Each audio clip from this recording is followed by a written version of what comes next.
کبھی کبھار صرف دعا چاہیے ہوتی ہے۔ دل اتنا اداس ہوتا ہے کہ جی چاہتا ہے کہ کائنات کی ہر چیز ہمارے لیے دعا کرے۔ پھر انسان سجدوں کے اور اشکوں کے انبار لگا دیتا ہے۔ زبان سسک سسک کر بس اللہ رب العزت کو بار بار پکارتی ہے۔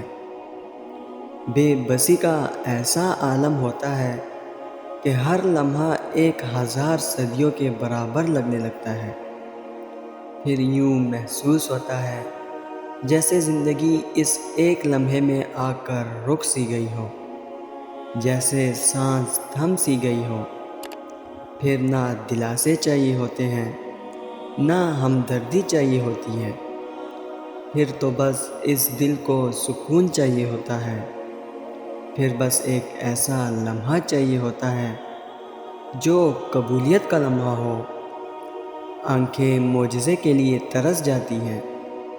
جی چاہتا ہے کہ اللہ رب العزت ہماری طرف دیکھے، ہم سے بات کرے، اور وہ بات اتنی لمبی ہو کہ ساری رات یوں ہی اس سے گفتگو میں گزر جائے، نہ کوئی وقفہ ہو اور نہ ہی کوئی بیچ میں خلل آئے۔ یہی وہ وقت ہوتا ہے جب ہمارے اور اللہ رب العزت کے درمیان حائل ہونے والی ہر رکاوٹ ختم ہو جاتی ہے۔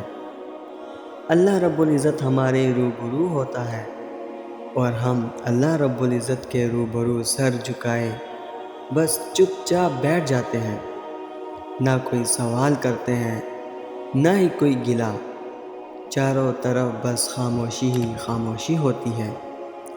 جولی تو پھیلائی جاتی ہے مگر زبان سے ایک بھی حرف ادا کرنے کی سکت باقی نہیں رہتی، کیونکہ تب دل جان جاتا ہے کہ وہ یکتا سن رہا ہے۔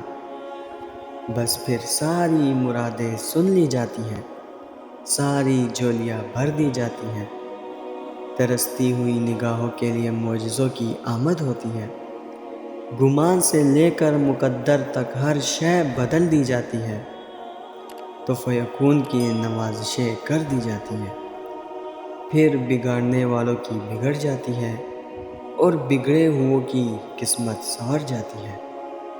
جو بول کر کی گئی اور جو بن بولے کی گئی، وہ ساری دعائیں سن لی جاتی ہیں۔ تہجد میں بہائے گئے آنسو کبھی رائگاں نہیں جاتے۔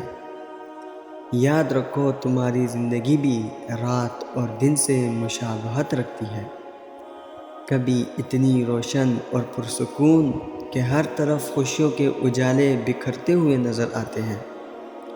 جب ہر دعا قبولیت کی معراج کو چھوتی ہوئی معلوم ہوتی ہے، دل میں کسی شے کا گمان گزرتا ہے اور اللہ رب العزت اسے حقیقت بنا دیتا ہے۔ ادھر تم لڑکھڑاتے ہو، ادھر وہ تمہیں تھام لیتا ہے۔ غرض یہ کہ تمہاری ہر تمنا پوری ہو جاتی ہے۔ اللہ رب العزت تمہیں اپنی رحمتوں اور برکتوں کی برسات میں بھگو دیتا ہے۔ پھر تو زندگی اللہ کی طرف سے حسین تحفہ معلوم ہوتی ہے۔ اور کبھی کبھار ایسا وقت بھی آتا ہے کہ زندگی ایک خاردار جھاڑیوں کا نقشہ معلوم ہوتی ہے۔ در در پہ کانٹوں سے بھری راہداری جیسے عبور کرنا ناممکنات میں سے لگتا ہے۔ ہر طرف دکھوں اور تکلیفوں کے بادل چھائے ہوئے نظر آتے ہیں۔ کوئی پرسان حال نہیں ہوتا، کسی کو خبر نہیں ہوتی کہ تم کس حال میں جی رہے ہو۔ کوئی مددگار نظر نہیں آتا جو تمہیں اس دکھ کے اندھیرے سے نکال کر سکھ کے اجالے کی طرف لے جائے۔ ہر دعا، ہر التجا رد ہوتی معلوم ہوتی ہے، حتیٰ کہ تم اس قدر مایوسی اور نا امیدی کا شکار ہو جاتے ہو کہ تمہیں اللہ رب العزت سے بھی کوئی امید نہیں رہتی۔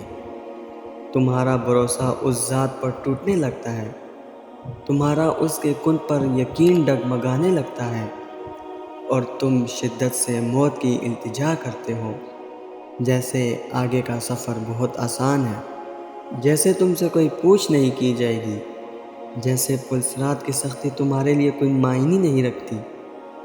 سنو، اگر اللہ رب العزت تمہیں آزمائش میں مبتلا کرتا ہے تو اس آزمائش میں سے نکالنے کے اسباب بھی وہ خود پیدا کرتا ہے۔ ہر لمحہ عارضی ہے، ہر دکھ سکھ میں بدلنے کے لیے ہی ہوتا ہے، ہر مشکل کے ساتھ آسانی ہی رکھی ہوتی ہے، ہر درد کو راحت میں بدلنا ہی بدلنا ہے۔ جب تمہیں لگتا ہے نا کہ یہ دکھ کے بادل تمہیں ہلاک کر دیں گے، تب اللہ رب العزت ہی ہوتا ہے جو تمہیں ان دکھوں اور تکلیفوں کے دوران زندگی کی رمق عطا کرتا ہے، جو تمہیں تھامے رکھتا ہے، جو تم میں سے اس امید کو زندہ رکھتا ہے کہ اس مشکل کے بعد اللہ نے آسانی اور راحت بھی رکھی ہوگی۔ جب تکلیف دہ وقت آئے تو ایک بار زندگی میں پیچھے نظر دوڑانا، جب تم اس کی رحمتوں کے حصار میں قید زندگی کے حسین رنگوں سے کھیلا کرتے تھے، جب تم تصور کرتے تھے کہ یہ زندگی کبھی ختم نہ ہو، تم ہمیشہ ان تتلیوں کی مانند ہواؤں کے سنگ سفر کرو، جب تمہیں منہ سے اقرار کرنے سے پہلے ہی سب عطا کر دیا جاتا تھا، تم ایک بار ضرور اس اچھے وقت کو یاد کرنا جب تمہیں ہر من پسند شے سے نوازا گیا تھا۔ تب تمہیں اس کی مصلحتوں کی سمجھ آئے گی، تب تمہیں معلوم ہوگا کہ اللہ سے یہ شکوے شکایتیں سب بیکار ہیں۔ جو رب رات کو دن میں داخل کرتا ہے اور پھر دن کو رات میں بدل دیتا ہے، وہ تمہاری زندگی بھی یوں بدلے گا کہ غموں اور دکھوں کا نام و نشان تک نہیں رہے گا۔ بس اس بات پر یقین کامل رکھو کہ آزمائش تو سب کی ہوگی، کبھی کبھار کسی عطا کے ذریعے اور کبھی کبھار کچھ چھین کر، لیکن وہ کبھی بھی اپنے بندے کو اس کی ہمت سے زیادہ تکلیف نہیں دیتا اور نہ ہی آزماتا ہے، اور نہ ہی ایسا ہو سکتا ہے کہ وہ تمہیں مسلسل تکلیف میں مبتلا رکھے۔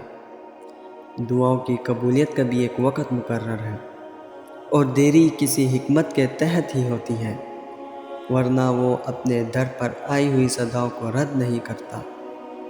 وہ معجزوں کا بادشاہ ہے اور اس کے ایک اشارے سے سب بدل جاتا ہے۔ دوستو، میں امید کرتا ہوں اس ویڈیو نے آپ کو فائدہ ضرور پہنچایا ہوگا اور آپ کو ہمت ضرور ملی ہوگی۔ ویڈیو اگر پسند آئی ہو تو ویڈیو کو لائک کر کے اپنے دوستوں کے ساتھ شیئر ضرور کر دیجئے گا، اور اگر ہمارے چینل پر نئے آئے ہیں تو چینل کو سبسکرائب کرنا مت بھولیے گا۔ انشاءاللہ ملتے ہیں اگلی ویڈیو میں۔ اپنا بہت خیال رکھیے گا۔ اللہ حافظ۔